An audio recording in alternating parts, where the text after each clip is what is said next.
হয়, উজনি অসমৰ তিনিখনকৈ জিলাত যি বান বিভীষিকা আৰু সেই বান বিভীষিকাৰ পিছত বহু সংখ্যক লোকক দেখিবলৈ পোৱা গৈছে, সুহৃদৱান লোক যিসকলে বান সাহায্য প্ৰদানৰ বাবে আগবাঢ়ি আহিছে। আৰু তাৰ ব্যতিক্ৰম নহয় আজি পলাশবাৰী সমষ্টিৰ এয়া হৈছে বঙৰাৰ IIIT পাৰ্কৰ সন্মুখৰ দৃশ্য।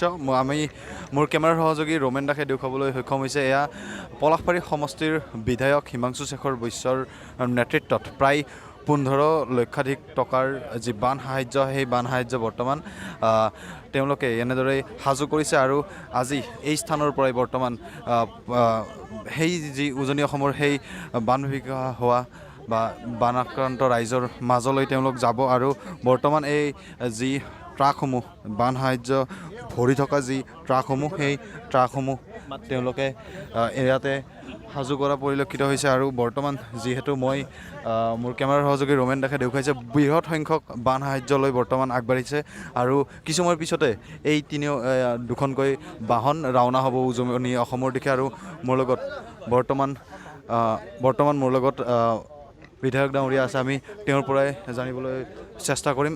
যিহেতু বৃহৎ সংখ্যক বান সাহায্য লৈ আজি ইয়াৰ পৰা এখন বাহন ৰাওনা হ'ব, কি ক'ব, কেনেধৰণৰ কি সকলোৰে প্ৰচেষ্টাত আজি আমি শিৱসাগৰলৈকে আমি যি বান সাহায্য সামগ্ৰী আমি ইয়াতে ব্যৱস্থা কৰি আমি শিৱসাগৰলৈকে পঠিয়াই আছোঁ।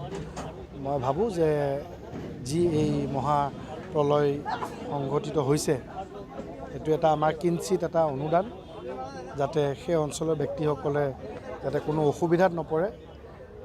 ভূপেন হাজৰিকাৰ জন্ম 100 বৰ্ষ চলি আছে। অসম চৰকাৰেও বিভিন্ন কাৰ্যসূচী লৈছে 100 বৰ্ষ সমাপ্ত হোৱাৰ বাবে, তেওঁ বা 100 বৰ্ষ তেখেতৰ চলি থকাৰ বাবে। মানুহে মানুহৰ বাবে যি তেওঁ আমাক শিকাই গৈছিলে এটা শ্লোগানৰ মাধ্যমেৰে, সেই আজি আমি দায়িত্ব পালন কৰিবলৈ চেষ্টা কৰিছোঁ। আপুনি গম পাইছে বিভিন্ন আইটেম আমি দিছোঁ, মই বাহিৰত আৰু ভালকৈ ক'ম। আৰু আমাৰ দলীয় কাৰ্যকৰ্তাসকল আছে, তেওঁলোকৰ পৰা সুধিবলৈ পাৰিলে আৰু ভালকৈ ক'ব। আজি যিহেতু এটা বৃহৎ উদ্যোগ লোৱা হৈছে, কি কি আপোনালোকে কৰিছে? আমি অসমৰ যি ভয়াৱহ বান পৰিস্থিতি, সেই বান পৰিস্থিতিৰ প্ৰতি লক্ষ্য ৰাখি আমাৰ সন্মানীয় বিধায়ক ডাঙৰীয়াৰ নেতৃত্বত পলাশবাৰী সমষ্টিবাসীয়ে আমাৰ যি বানপানীৰ সাহায্যৰ বাবে আমাৰ সামগ্ৰীসমূহ ইয়াতে যুগুতাই উলিয়াইছোঁ, এইখিনি আমি আজি লৈ পঠাম। গতিকে আমি আমাৰ দলীয় কাৰ্যকৰ্তা কিছুসংখ্যক যাব, গতিকে গৈ মেলি আমি তাতে বিতৰণ কৰিম। সঁচাকৈ অৱৰ্ণনীয় পৰিস্থিতি যি আমি দেখি আছোঁ, সেই পৰিস্থিতিৰ প্ৰতি লক্ষ্য ৰাখি আমি এই সাহায্য সামগ্ৰীসমূহ পঠিয়াবলৈ আমি যোজা কৰিছোঁ। বৰ্তমান যিহেতু তাত এটা প্ৰশ্ন উত্থাপন হৈ আছে যে বান সাহায্য যদিও গৈছে সঠিক জেগা গৈ পোৱা নাই বুলি, তাৰ ক্ষেত্ৰত আপোনালোকে কি ব্যৱস্থা গ্ৰহণ কৰিছে? হয়, আচলতে তাতে এটা সামাজিকভাৱে এটা দুই এঠাইত হৈছিলে পৰিস্থিতিটো তেনেকুৱা যে ৰাস্তাৰ কাষতে ৰাখি থৈ দিয়ে, ভিতৰলৈ গৈ নাপায়।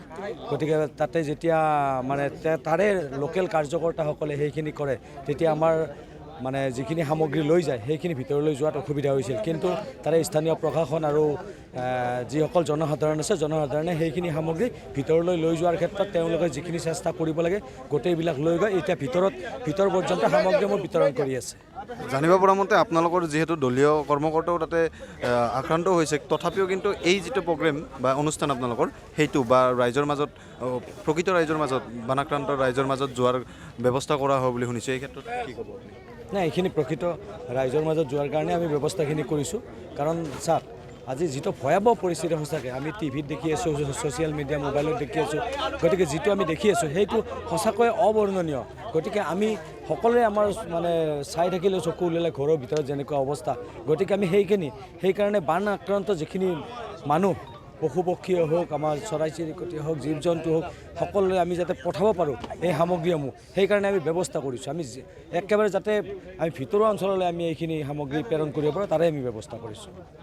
হয়, নিশ্চয়কৈ এয়া আছিল তেওঁলোকৰ বক্তব্য। আৰু যিহেতু আজি দেখিবলৈ পোৱা গৈছে বিধায়ক হিমাংশু শেখৰ বৈশ্যৰ নেতৃত্বত আৰু যিসকল ইয়াতে দলীয় কৰ্মকৰ্তা আছে, তেওঁলোকে যথেষ্টখিনি সহায় কৰিছে। প্ৰায় 15 লক্ষাধিক টকাৰ সা সামগ্ৰী লৈ পেলাই তেওঁলোক আগবাঢ়িব। আৰু কিছু সময় পিছতেই এইখন যি বাহন, এই বাহনখন ইয়াৰ পৰা ৰাওনা হ'ব।